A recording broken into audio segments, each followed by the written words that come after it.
උමං කනින යන්ත්‍ර. උමං තැනීම පිළිබඳ ඉතිහාසය 19 වන සියවස පමණ දක්වා ඈතට දිවයයි. එංගලන්තයේ තේම්ස් උමග ඉදිකර ඇත්තේ 1825 දී. ඉන්පසුව උමං කැනීමේ තාක්ෂණයත් යන්ත්‍ර සහ උමං ආස්තරණය කිරීමේ තාක්ෂණයත් ක්‍රමයෙන් දියුණු විය. උමං මාර්ග බොහෝ විට යොදාගන්නේ ගමනාගමනය සඳහා මෙන්ම අපද්‍රව්‍ය තෙල් හෝ ජලය ගෙන යාම සඳහායි. උමං තැනීම හේතු ගණනාවක් නිසා වැදගත් වේ.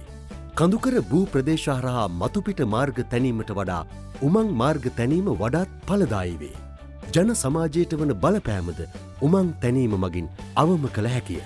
නිසි ක්‍රමවේදයට ඉදිකරන උමං මාර්ග පරිසර හානියද අවම කරයි. ඉදිකිරීම් කටයුතුද කඩිනමින් සිදු කළ හැකිය. ශ්‍රී ලංකාවේ උමං කැනීම් පිළිබඳ ඉතිහාසයේද 19 වන සියවසේ මැද භාගය දක්වා දිවයයි. එහෙත් පෙර රජ දවස වසභ රජු විසින් වාරි උමං ඉදිකළ බවක්ද ඉතිහාසයේ කියැවේ. ඉංග්‍රීසි යුගයේදී උඩරට දුම්රිය මාර්ගයේ ඉදිකිරීමේදීද මෙම උමං ඉදිකර ඇත. තාක්ෂණයේ ඉතා ප්‍රාථමික මට්ටමක පැවතියද මෙම උමං මාර්ග නිසා මෙතෙක් සැලකිය යුතු කිසිදු පරිසර ගැටලුවක් වාර්තා නොවේ.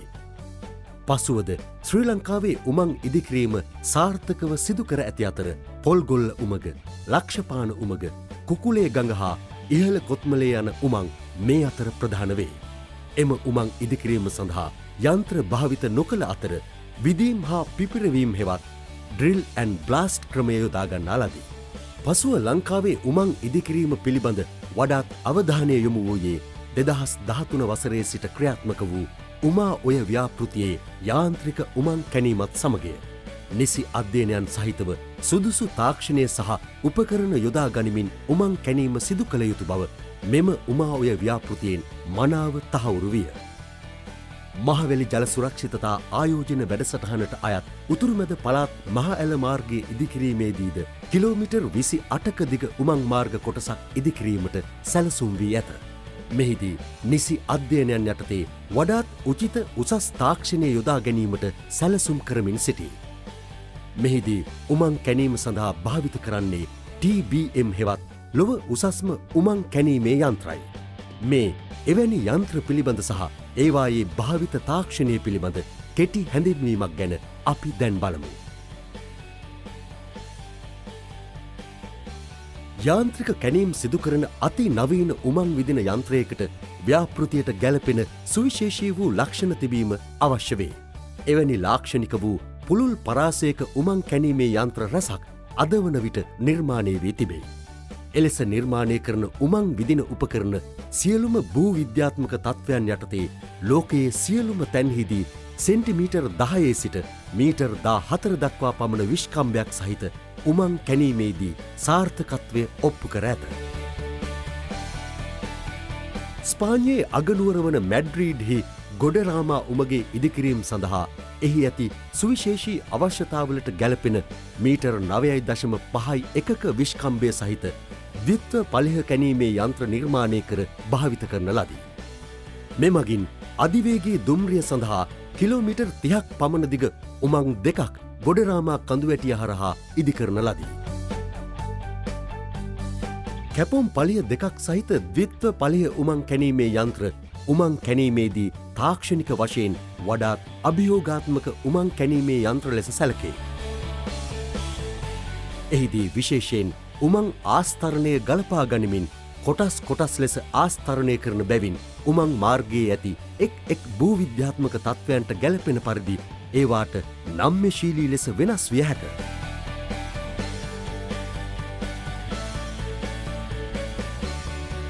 එබැවින් මෙවැනි කැපුම් පලිය දෙකක් සහිත යන්ත්‍ර අවදානම් භූ නිර්මාණ සහිත දැඩි කළුගල් තුළින් වන දිගු උමං කැනීම සඳහා ඉතා සුදුසු වේ. මෙම උමං කැනීමේ යන්ත්‍ර 2002 ඔක්තෝබර් මාසයේ කැනීම් ආරම්භ කළ අතර ඒවාට අයහපත් තත්ත්වයන් යටතේ ඉතා ඉහළ සහ අකණ්ඩ උමං නිෂ්පාදනයක් සිදු කිරීමට හැකිවිය. එක් යන්ත්‍රයකට මීටර් 1.72ක දිග උමං කොටසක් කැනීමට සහ ආස්තරණය කිරීමට ගතවන්නේ විනාඩි 30කටත් වඩා අඩු කාලයකි. සාම්ප්‍රදායික යන්ත්‍රයකට එවැනි කොටසක් කැනීම සහ ආස්තරණය සඳහා දෙගුණයක කාලයක් ගත වේ.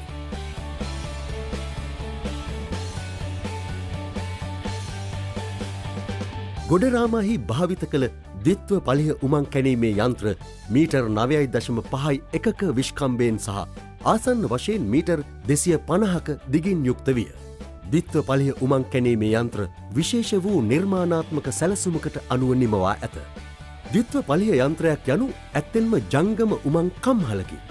යන්ත්‍රයේ අභ්‍යන්තරයත් එහි වැඩ කරන පිරිසත් යන්ත්‍රයේ විසින්ම සැමවිටම ආරක්ෂා කරයි. කැපවුම් පලිහ දෙකක් සහිත හෙවත් ද්විත්ව පලිහ උමං කැනීමේ යන්ත්‍රයේ පලිහට පිටුපසින් පිහිටා ඇති පසුපස කොටස කම්හලක්සේ ක්‍රියා කරයි. මෙහියුම් මැදිරිය මෙහි ස්ථානගත කර ඇත. ඊට අමතරව පද්ධතියේ පසුපස කොටස මගින් විදුලි බලය, ජලය සහ පිරිසිදු වාතය සැපයීමත් හරියටම අවශ්‍ය මොහොතට කොන්ක්‍රීට් කණ්ඩ සහ උමං ආස්තරණයට අවශ්‍ය ගොඩනැගිලි ද්‍රව්‍ය සපයනු ලබයි. යන්ත්‍රයේ ඉදිරිපස ඉදිරියට චලනය වන ඉදිරි පලිහ පිහිටා ඇත. එය කැපුම් ශීර්ෂය විහිදවීමට ඉඩ ලබා දේ.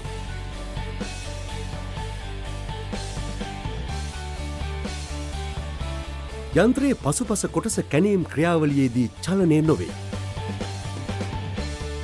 යන්ත්‍රයේ මැද කොටසින් විදීමට ඇති ගල වෙත විවිධ බලයන් මුදාහරි.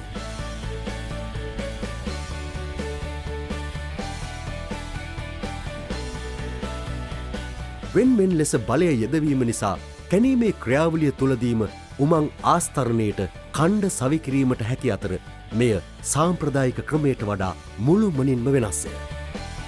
උමං විදීම සහ උමං ආස්තරණය එලීම අකණ්ඩව එකවර සිදු කරන නිසා ඉතා ඉහළ ප්‍රගතියක් ලබා ගැනීමට හැකිවේ. යන්ත්‍රයේ අන්වායාම තෙරපුම් සිලින්ඩරය කණ්ඩ සවිකිරීම සඳහා පමණක් දායක වේ. ඇත්තෙන්ම කණ්ඩ සවිකිරීමේදී මෙන්ම චක්‍රීය ක්‍රියාවලිය යළි ඇරඹීමේදී යන්ත්‍රයේ පිටුපස කොටස එනම් ග්‍රහණය කර ගැනීමේ කොටස ඇතුළු පිටුපස කෙළවර කොටස ඉදිරියට තල්ලුවේ. විදීමට අවශ්‍ය බල පහර එල්ල කිරීමෙන් පසුව යන්ත්‍රයේ පසුපස කොටස ඉදිරි පලකයට එරෙහිව අන්වායාම තෙරපුම් සිලින්ඩරය සමග ඉදිරියට තල්ලුවේ. මෙම ක්‍රියාවලිය යළි සකස් කිරීමට ගතවන්නේ විනාඩි කිහිපයක් පමණි. එන් පසු උමගේ ඊළඟ කොටස කැනීමට හැකිවෙයි. මෙලෙස අකණ්ඩ කැනීමක් සිදු කළ හැක්කේ දුර්වල කොටස් නැති ගල් තුළ පමණි.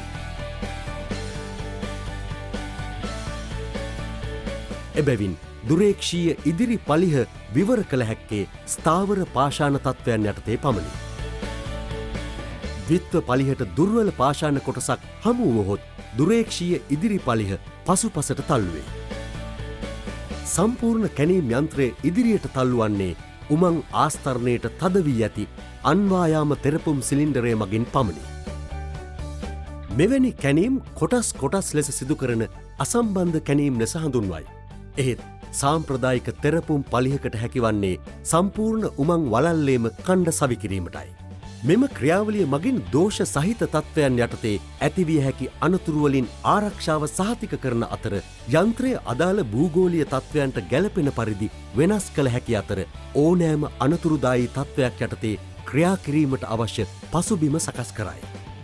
ද්විත්ව පලිහ යන්ත්‍රයකට නොනවත්වා කරන කැනීම් සඳහා අවශ්‍ය එන්ජිනේරුමේ ක්‍රියාවලියට අමතරව ඉදිකිරීම් සහ යාන්ත්‍රික විසඳුම්ද අවශ්‍ය වේ.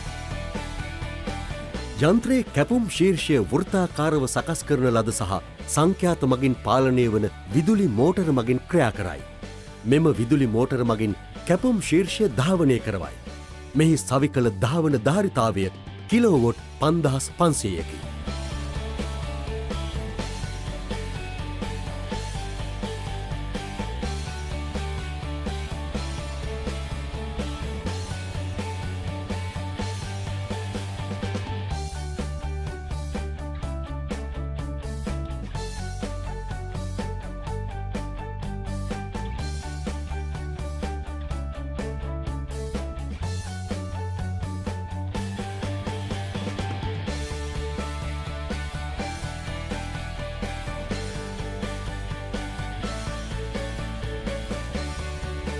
මීට අමතරව කැපුම් ශීර්ෂය දික් අතට විතැන් කළ හැකිය. මෙය කැපුම් ශීර්ෂය විතැන් කිරීමේ සිලින්ඩරය මගින් සිදු කරන අතර එයට මිලිමීටර් 400ක ක්‍රමික පැද්දීමක් ඇත. ඒවා ඉදිරි පලිහේ ලෝහ රාමුව මත පිහිටා ඇත.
දිත්ව පලිහ උමං කැනීමේ යන්ත්‍රයක කැපුම් මුහුණත දැඩි ගල් කැනීම් සඳහා අවශ්‍ය විශේෂ කැපුම් උපකරණවලින් සමන්විත වේ.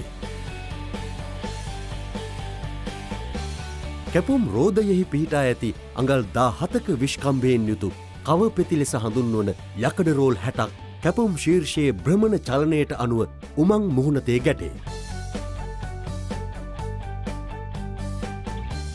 එක් කවපෙත්ත උමං මුහුණතට එරෙහිව තදවේ. එවිට ගල කැඩී යයි.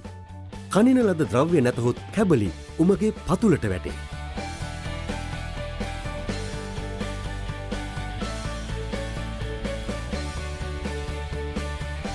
කැපුම් ශීර්ෂයේ පරිදියේ පිහිටි බහාලුම් මගින් කැපුම් ශීර්ෂයේ භ්‍රමණයත් සමග වැටෙන කැබලි නතු කර ගනී.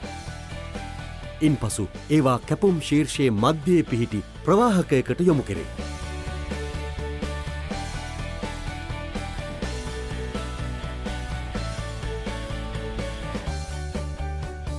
කනින ලද උමග ආස්තරණය කිරීම යන්ත්‍රයේ පසුපස කොටසින් සිදු කෙරේ.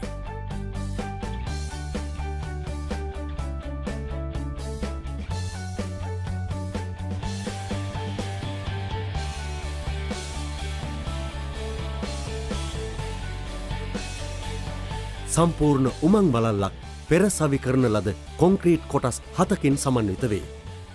එක් කොන්ක්‍රීට් කොටසක් වටේට ආවරණය කළ මුද්‍රාවකින් සමන්විත වන අතර එමගින් උමග තුලට ජලය කාන්දුවීමද උමග තුලින් ජලය කාන්දුවීමද වළකයි.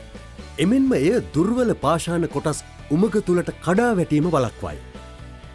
කොන්ක්‍රීට් කොටස් සවිකිරීම් යන්ත්‍රයක් මගින් සිදු කරන අතර එය අතේ ගෙන යා හැකි සහ අතින් ක්‍රියා කරවන පාලකයක් විසින් සිදු කරයි. කණ්ඩ ඔසවා දෙනු ලබන්නේ වැකියුම් ක්‍රමවේදයක් මගිනි.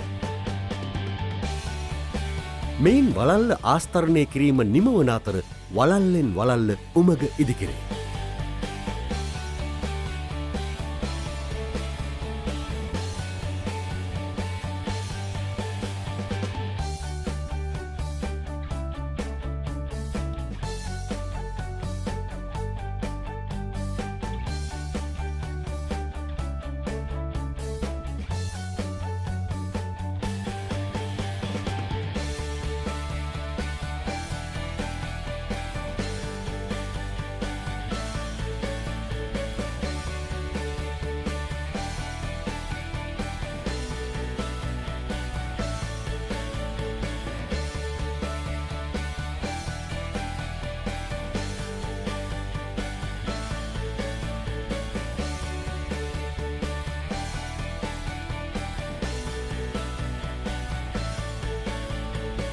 හෙරින්කංච් යනු යාන්ත්‍රික උමං කැනීමේ නියමුවා වන අතර එයට එක් උමං ව්‍යාපෘතිය තේරුම් ගැනීමට අවශ්‍ය තාක්ෂණය සහ පළපුරුද්ද ඇත.